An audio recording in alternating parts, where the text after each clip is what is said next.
Have you ever felt proud for choosing a plate full of vegetables, only to find out later that some of them might not be doing your blood sugar any favors? It's a frustrating reality, especially if you're living with diabetes or trying to prevent it. We grow up being told to eat your veggies. But the truth is, not all vegetables are created equal, especially when it comes to how they affect your blood sugar. In fact, some vegetables can cause unexpected spikes in glucose levels, making it harder to manage energy, mood, and long-term health. And the tricky part, many of these are foods we've always considered healthy. If you're over 50, your body naturally becomes more sensitive to blood sugar shifts. That's why knowing which vegetables to avoid, or at least eat with caution, is key to keeping things balanced. It's not about fear. It's about being informed, making smarter choices, and feeling better every day. In this video, we'll walk through 6 common vegetables that people with diabetes should be cautious with. For each one, we'll explain what makes it risky, how it affects blood sugar, and what healthier alternatives you can enjoy instead, without sacrificing taste or variety. So grab a notebook, maybe a cup of tea, and let's go through these eye-opening veggie facts together. You might be surprised by what you learn, and relieved to discover better options that keep your meals both nourishing and diabetes-friendly. Vegetable number 1. Potatoes, the starch trap. Potatoes are one of those foods that feel like home, whether it's mashed on your dinner plate, baked with a pat of butter, or sliced into crispy fries. They've been a comfort food for generations.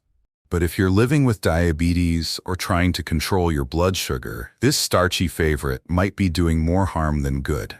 That's because potatoes are extremely high in simple starches, carbohydrates that your body digests quickly and turns into sugar. And when that happens, your blood glucose can spike fast. Imagine eating a baked potato. It may seem harmless, but it has a glycemic index that's almost as high as white bread or sugary cereal.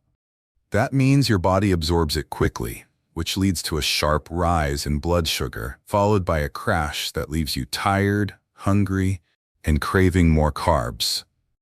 That roller coaster effect isn't just uncomfortable. It also increases inflammation, wears out your insulin response, and can make diabetes harder to manage over time. It's not just the potato itself. It's how we eat it.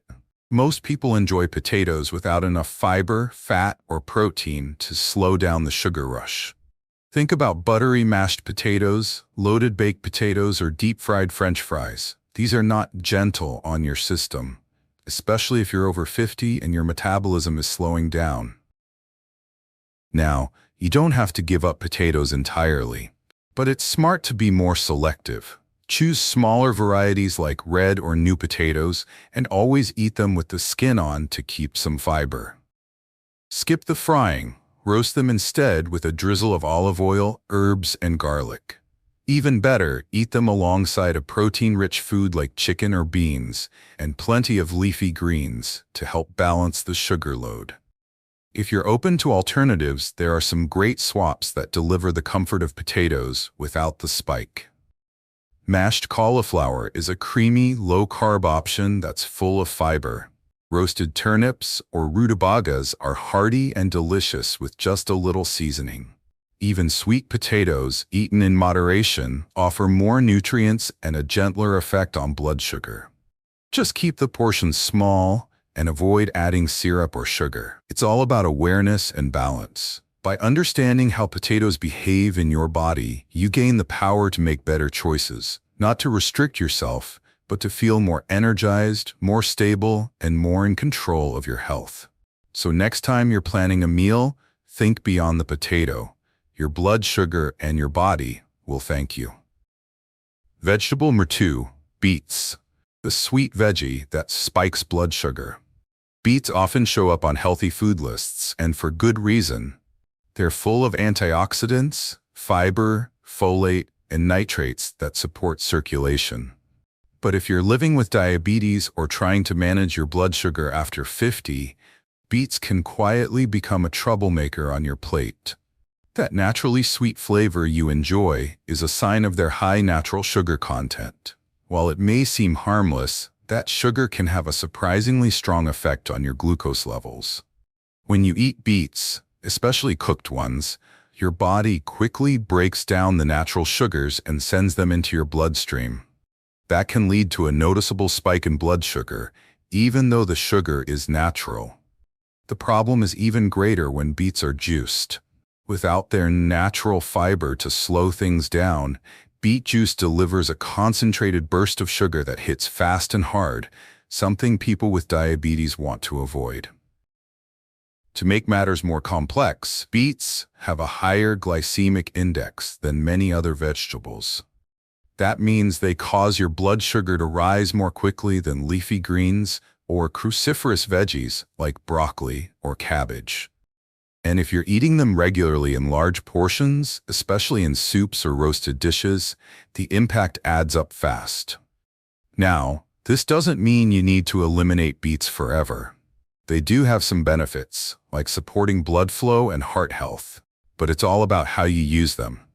A small amount of raw beet grated over a salad can add color and crunch without causing a blood sugar roller coaster. The key is portion control and pairing. Always combine beets with fiber, protein, or healthy fats, like tossing them into a salad with arugula, feta cheese, and walnuts to blunt the glucose spike.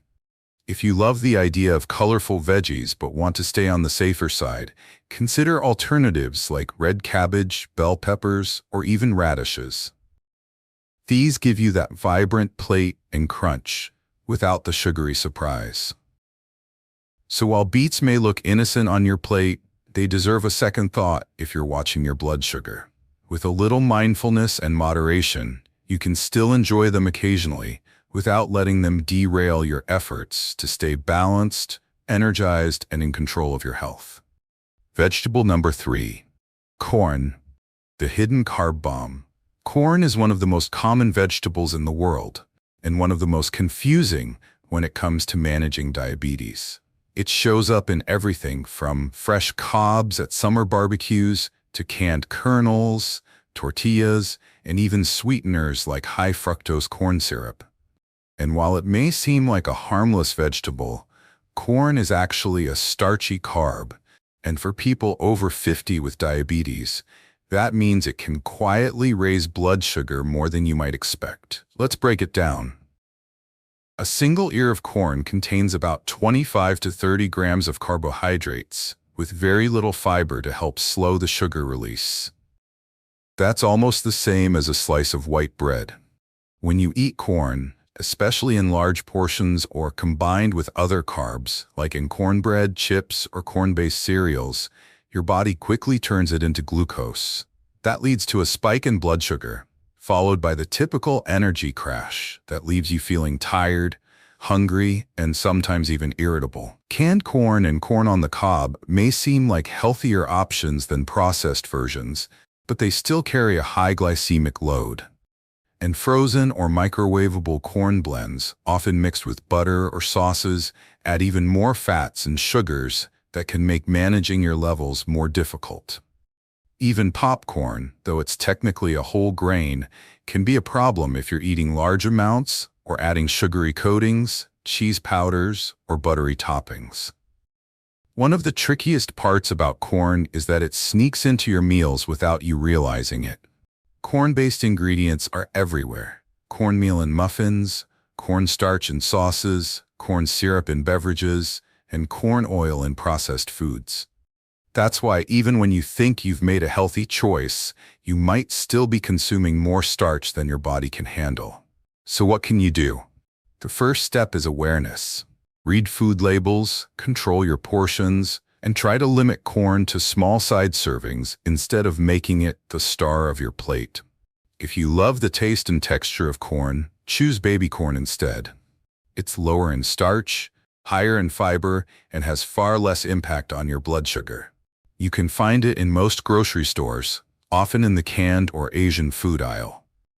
If you're looking for better alternatives, try roasted cauliflower, steamed green beans, or grilled zucchini. These veggies offer that satisfying bite and texture, but with fewer carbs and more diabetes-friendly nutrients. In the end, corn isn't evil, but it's definitely sneaky. For those managing diabetes, especially in their 60s or older, it's not about never eating corn again. It's about knowing where it hides and how to enjoy it smartly. Because when you keep your blood sugar steady, your energy stays steady too.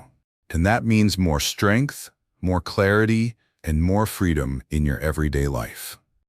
Vegetable number 4, cooked carrots, a surprising sugar spike. Carrots are often considered a classic healthy vegetable, and for good reason. They're full of beta-carotene, fiber, and antioxidants that support vision, immunity, and skin health. But for people over 50 managing diabetes, there's something you should know. While raw carrots are generally safe and blood sugar friendly, cooked carrots can be a different story. When you cook carrots, especially by boiling or roasting them for long periods, their natural sugars become more available and more quickly absorbed. This means that a serving of cooked carrots can raise your blood sugar faster than the same portion eaten raw. That tender texture and sweet taste you enjoy after cooking, that's your clue that the sugars have been unlocked. Now, this doesn't mean carrots are bad or dangerous, but it does mean that how you prepare them matters, especially if you're eating large portions. A cup of raw carrot sticks is unlikely to cause a problem, but a large bowl of honey-glazed roasted carrots or carrots blended into a cooked soup could nudge your glucose levels higher than you'd expect, particularly if eaten without protein or fiber to balance it out. Another thing to watch out for is how carrots are served. Some dishes add sugar, butter, or sweet sauces to enhance their flavor, especially during holidays. These additions only increase the glycemic impact. Even seemingly healthy choices like carrot juice or detox carrot smoothies can concentrate the sugars and remove the natural fiber that helps slow digestion. If you enjoy carrots, and you absolutely can, just be mindful of portion size, preparation, and what you pair them with. For example, lightly steamed carrots served with a protein-rich main dish and leafy greens can be part of a balanced, diabetes-friendly meal. Or you can opt for raw carrots as a crunchy snack with hummus or guacamole. These combinations help buffer the sugar release and keep your blood sugar more stable. For an even lower glycemic alternative, try swapping cooked carrots with vegetables like broccoli, asparagus, or zucchini. These have less sugar, hold their nutritional value better when cooked, and still give you that warm, satisfying veggie experience. Carrots have their place in a healthy diet, but if you're over 60 and keeping an eye on your glucose levels, it's worth paying attention to how you cook and combine them. With just a little adjustment, you can enjoy their benefits without the blood sugar surprise and keep your meals both colorful and smart. Vegetable number 5, peas, the tiny veggie with big carb impact. They may be small, green, and seemingly innocent, but peas can pack a surprisingly big punch when it comes to your blood sugar. Many people assume peas are just another non-starchy vegetable, like broccoli or spinach. But in reality, peas belong to a group called starchy vegetables, meaning they contain more carbohydrates and natural sugars than you might expect. For anyone managing diabetes, especially after the age of 50, that makes peas a vegetable worth watching. A single cup of cooked green peas contains around 25 grams of carbohydrates. That's nearly as much as a slice of bread. And while they do contain some fiber and protein, it's not always enough to slow the sugar release, especially when eaten alone or in large portions. That quick digestion leads to a rise in blood glucose that can feel subtle at first, but build up over the course of a day, especially if you've had other starchy or sugary foods. Peas often show up as a side dish in meals, mixed into rice, added to soups, or tossed into casseroles. They're even in frozen veggie mixes where people assume they're eating a low-carb dish. But when those peas make up a large part of your plate, their effect can be more like a starchy grain than a leafy vegetable. Another issue is canned or mushy peas, which break down easily in the digestive system, allowing the sugars to absorb even faster. And sweet peas, just as the name suggests, they're even higher in natural sugars, which makes them even more problematic for blood sugar control. So, does this mean you need to ban peas from your kitchen? Not at all, but moderation and pairing are key. If you enjoy peas, keep your portions small, about half a cup, and make sure to eat them with protein and fat, like grilled chicken or olive oil-based dressings, to help slow digestion. Skip the creamed or buttery pea dishes and aim for fresh or lightly steamed peas rather than canned or overly soft varieties. If you're looking for low glycemic alternatives that still give you that pop of green, consider vegetables like zucchini, green beans, or chopped asparagus. These offer more fiber, fewer carbs, and won't cause sudden blood sugar spikes. They're also more versatile in cooking and can add variety and texture to your meals without the same concerns. Peas may be small, but for people with diabetes, they can have a big impact. By learning how to include them wisely, you can still enjoy their flavor and nutrients, while keeping your blood sugar steady and your energy strong. Vegetable 6. Pumpkin. The festive sugar bomb. Pumpkin might be the star of cozy autumn meals and holiday pies, but if you're over 50 and managing diabetes, this festive favorite may deserve a closer look. While pumpkin is technically a vegetable, it behaves more like a starchy carb in your body, and that means it can raise your blood sugar much faster than you might expect. A single cup of cooked pumpkin contains around 20 grams of carbohydrates and only a small amount of fiber. That carb-to-fiber ratio means your body absorbs its natural sugars quickly, especially when pumpkin is pureed, baked, or added to soups. Even though the sugars are natural, they can still cause glucose spikes, similar to sweet potatoes or even white rice, especially if the pumpkin is eaten on its own or as part of a sweet dish. The biggest danger lies in how pumpkin is usually prepared. Canned pumpkin puree often ends up in sugary baked goods. Think pumpkin pies, muffins, and lattes loaded with cream and syrup. But even savory dishes like pumpkin soup can be problematic if they include cream or are eaten without enough protein and fat to balance things out.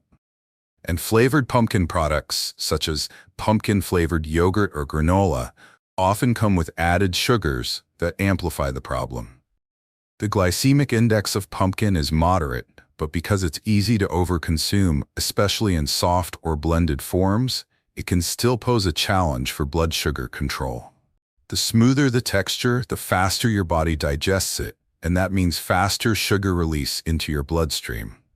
That said, you don't have to give up pumpkin altogether. It has beneficial nutrients like vitamin A, potassium, and antioxidants. The key is portion control and smart pairings. Stick to half-cup servings and always include a source of protein or healthy fat. For example, you can stir a small amount of roasted pumpkin into a quinoa salad with grilled chicken and leafy greens. Or use chunks of pumpkin in a mixed vegetable stew with beans or lentils to help slow digestion. If you're craving that warm, slightly sweet flavor but want to stay on the safer side, try roasted butternut squash or steamed carrots in moderation. And always avoid canned pumpkin pie filling, which is often pre-sweetened and far more likely to cause a sugar spike than plain pumpkin puree. Pumpkin is more than just a holiday treat. It's a starchy vegetable with real effects on your blood sugar. With a little awareness and creativity, you can still enjoy its seasonal flavor while staying true to your health goals. All it takes is mindful preparation, smaller portions, and smart combinations, and you'll have the best of both worlds: tradition and blood sugar balance. And now that you know the 6 vegetables that can cause unexpected sugar spikes, what can you do next? First, don't panic. Remember, it's not about cutting these foods out forever. It's about being smarter with portions, preparation, and food pairings. Knowledge is power, and now that you have it, you can confidently build meals that taste great and help you stay balanced. Every small change you make, swapping out a starchy veggie, cooking something a little differently, adding more fiber, adds up. And over time, those choices can help you feel more stable, more energized, and more in control of your health. That's what it's all about. If this video helped you or opened your eyes to something new, give it a thumbs up and subscribe to Active Healthcare. We post simple science-backed tips just like this every week to help you stay strong, move better, and age with confidence. And if you've had any experience with these vegetables yourself, we'd love to hear from you. Drop a comment below and share your story. Thanks for watching, and we'll see you in the next video on Active Healthcare, where your journey to better health starts with the food on your plate.